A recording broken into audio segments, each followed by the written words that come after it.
저는 학교 강의 마치고 학원에 왔어요. 오늘은 11월 20일이고요. 11월 20일이 베트남의 스승의 날이래요. 저번에 한 행사는 스승의 날 전에 미리 한 행사였던 것 같아요. 학원에 왔습니다. 학원이 본점이에요, 본점. 제가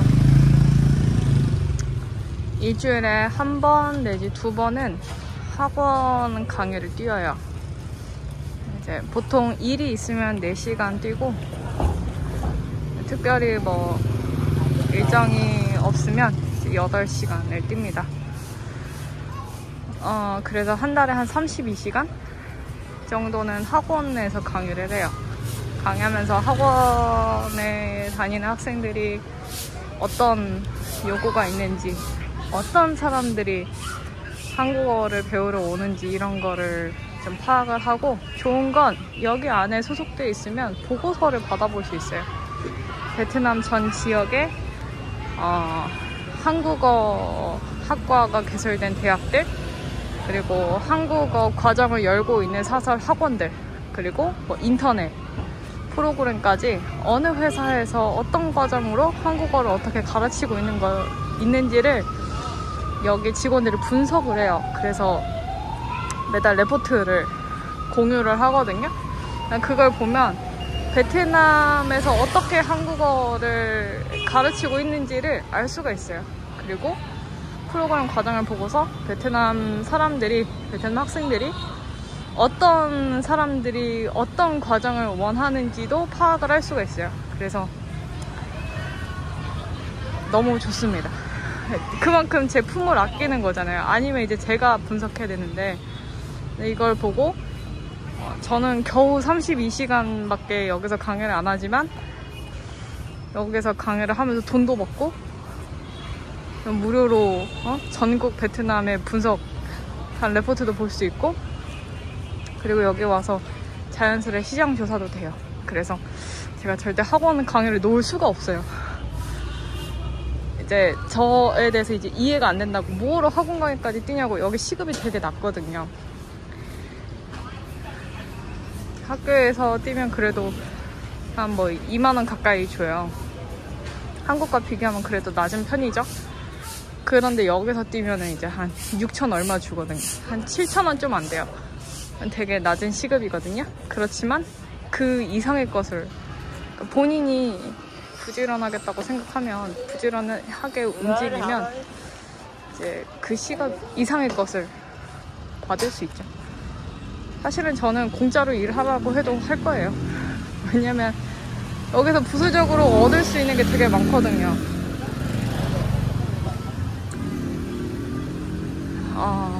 항상 이 학원에 오면서 이 학원과는 다르게 가겠다, 그런 생각을 하죠.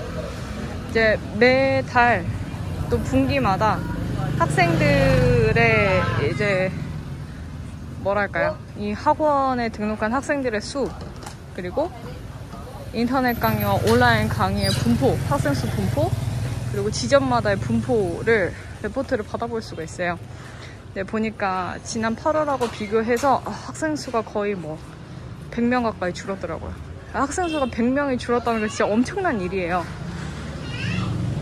그 수익, 제 개인적으로는, 제가 만약에 원장이라면 수익적인 것도 100명이면 엄청 크기도 하지만 기세가 줄어요. 기세가 파파파파파파 유지하는 것도 사실은 힘들거든요. 근데 파파파 학생들이 올라가는 그 수가 늘어가는 모습을 보여줘야 일하는 사람들 신이 나고, 이 전략이 맞구나 라고 확인을 하면서 조금 더 일할 흥이 나는데, 학생 수가 계속 떨어지잖아요. 이 기세가, 이 일할 맛이 안 난단 말이죠. 이 기세가 굉장히 중요한데, 그래서 레포트를 더 세게 작성을 하고 있는 것 같기도 해요. 그리고 갑자기 뭐 학생들을 잘 가르치기 위한 세미나도 막 열고 하더라고요. 근데 저는 제가 생각하는 건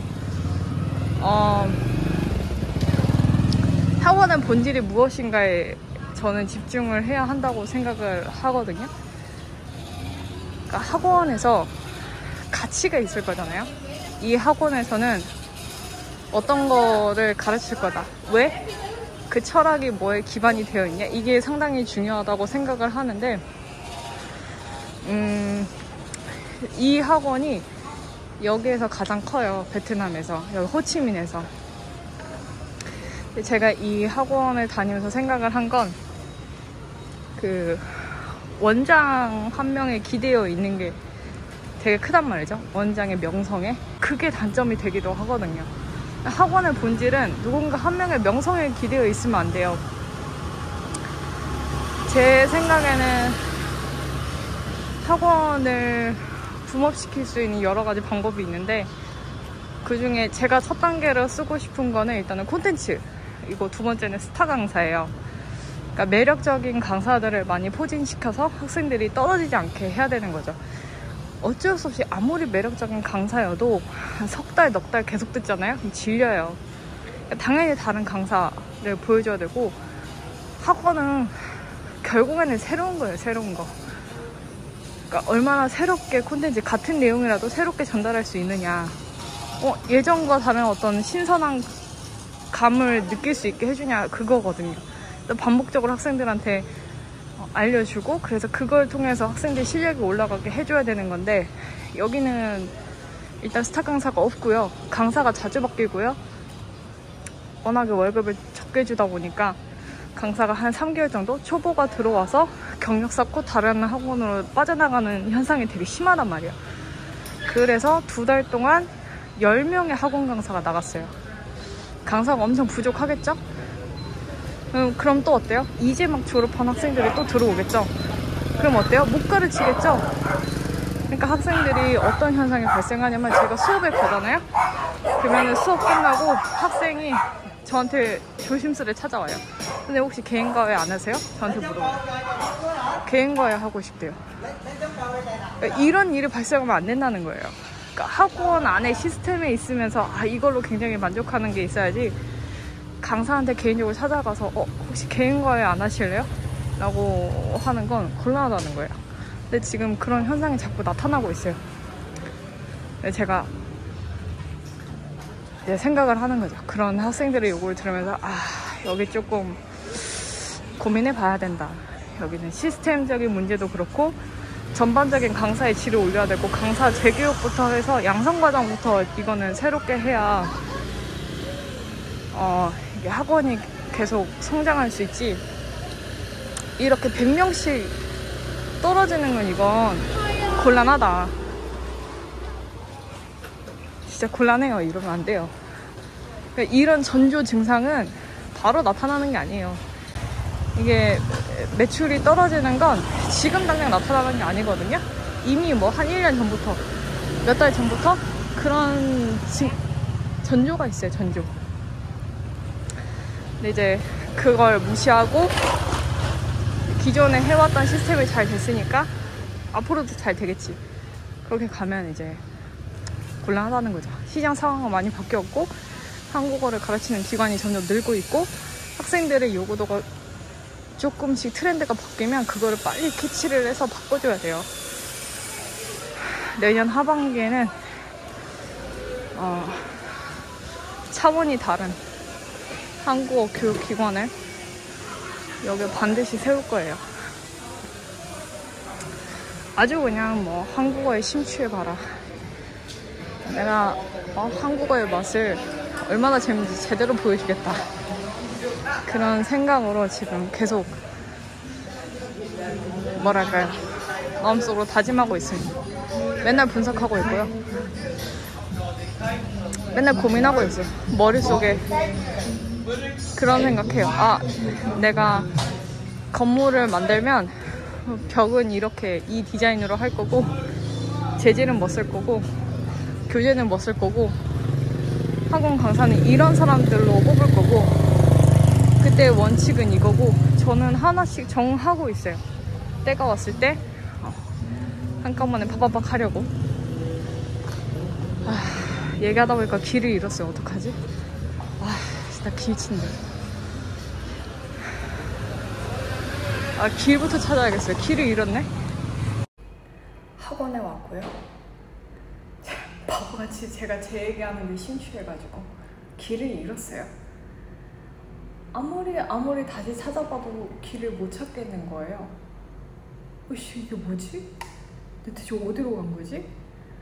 어쩔 수 없이 그랩을 타가지고 봤더니 옆 골목으로 갔더라고요. 제가 어떻게 갔지? 귀신에 홀린 것 같아요. 어떻게 그 옆 골목까지 내가 갔지? 세상에. 그래가지고 그랩 타고 700원 내고 학원에 왔습니다. 한 40분 밖에서 헤맨 것 같아요. 이럴 줄 알았어. 그냥 처음부터 그랩 탈걸. 길 1차마자. 얼굴에 열 오르고 등에 땀 엄청 나고. 강의할 때 저한테서 냄새 나는 거 저 진짜 싫단 말이에요. 근데 이제 땀 나면 몸에서 사람 냄새 나잖아요. 짐승 냄새. 전 저한테서 그 짐승 냄새 나는 게 싫단 말이에요. 땀 냄새. 근데 지금 좀 땀이 너무 많이 나가지고 최대한 학생들한테도 멀리서 강의를 할 생각이에요. 오늘은 발음 수업이라서 제가 불러주고 학생들이 받아쓰기 하는 걸 한번 해봐야겠습니다. 최대한 학생 옆에 가지 않고 강의를 끝내는 걸로.